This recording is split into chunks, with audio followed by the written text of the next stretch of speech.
दोस्तों basic of mathematics में आप सभी का बहुत बहुत स्वागत है। डेट मीन सब्सेशन एंड एडिट्रिक्स बेसिक ऑफ मैथमेटिक्स। अभी हम सीख रहे हैं अभाज्य गुणनखंड विधि द्वारा HCF निकालना, महत्तम समापवर्तक निकालना या ग्रेटेस्ट कॉमन फैक्टर निकालना या हाईएस्ट कॉमन फैक्टर। ठीक है, तो अभाज्य गुणनखंड विधि में दो तरह का है। ठीक है, तो मैक्सिमम टीचर लो या फिर किताब में इस विधि को नहीं बताया जाता। इसका एक कारण है जो कि समझना बहुत जरूरी है। ठीक है, अधिकतर टीचर लो या फिर अधिकतर बच्चे को यही विधि ज्यादा आसानी से समझ में आता है और ये विधि से सटीक आंसर निकलता है। ठीक है, कोई भी किताब में HCF निकालना रहेगा तो इस विधि से आप निकालते हैं तो बहुत ही आसानी तरीका से निकल जाएगा। और इस विधि में कोई आंसर आ भी जाएगा किसी किसी का और किसी किसी का आंसर नहीं आएगा। ठीक है, गलत आएगा। तो इस विधि से अधिकतर टीचर लोग नहीं बताते हैं, नहीं कोई शिक्षक बताते हैं। और इस विधि से महत्तम समापवर्तक निकालने में थोड़ा सा दिक्कत होता है। ठीक है, कहीं कहीं गलती आंसर आ जाता है, लेकिन लघुत्तम समापवर्तक निकालना आसान होता है इस विधि से।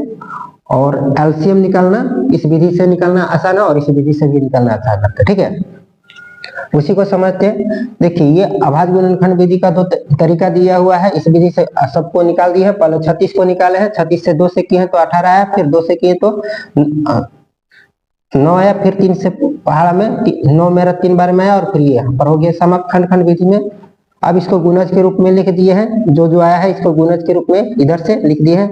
36 बराबर जो साइड में दिया हुआ है गुना उस सभी को लिख दिए। ठीक है, फिर 60 का गुणनखंड किए, खंड विधि से अलग अलग टुकड़ा में बांट दिए, फिर उसको लिख दिए। 2 से किए तो 60 का आधा 30 और फिर 2 से किए तो 30 के आधा 15, फिर 3 से किए तो 15 3 यानी 3 5 15, 5 बार में और फिर 5 के एक बार में।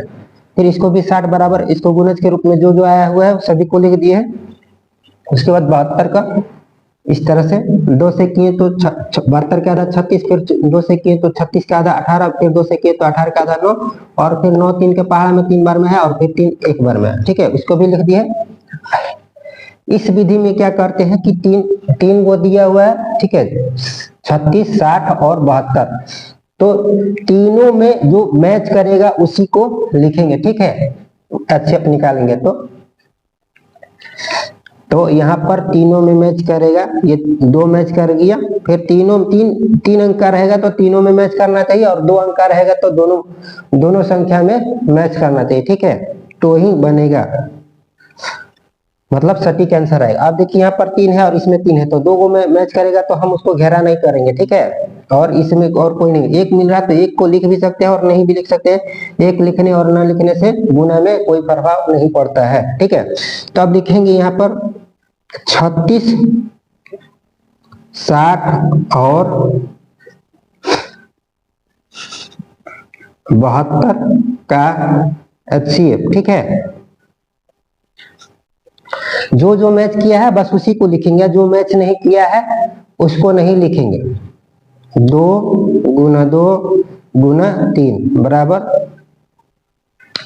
12, यही हो जाएगा आंसर। ठीक है, तो इस तरह से 3 अंक का संख्या है और इसमें तीनों को मैच करना रहता है और जो मैच करने के बाद जो गुणज के रूप में आता है गुना करके उसको लिख देंगे तो वही हो जाएगा। अब इसमें क्या होता है कि इसमें जोड़ा मिलाना रहता है। अब यहाँ पर जोड़ा मिलाएं तो 1 2 यहाँ पर है, सबको गुणज के रूप में पहले लिख दिया है। 36 60 और 72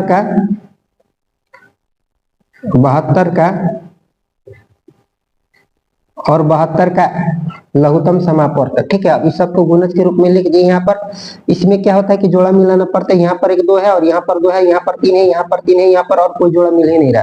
तो इस तरह से लिखें, जो जोड़ा मिल जाएगा उसको इस तरह से भी लिख सकते हैं, कोई परिवर्तन ना करके।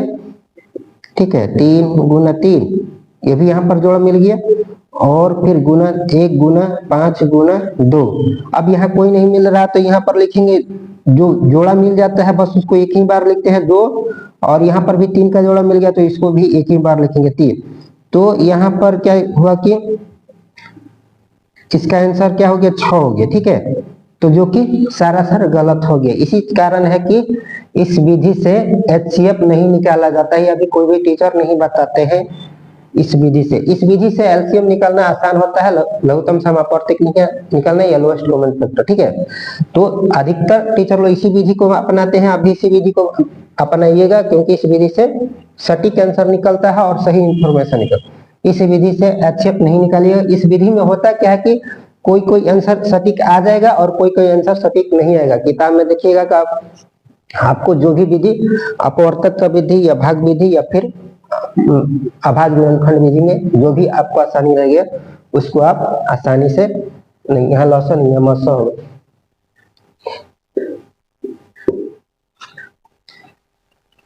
ठीक है, तो बहुत ही आसानी तरीका से आप सीख जाइए। इस विधि से बनाइएगा जब भी आपको HCF पूछा जाएगा या महत्तम समापवर्तक पूछा जाएगा या फिर VCF पूछा जाएगा। ठीक है।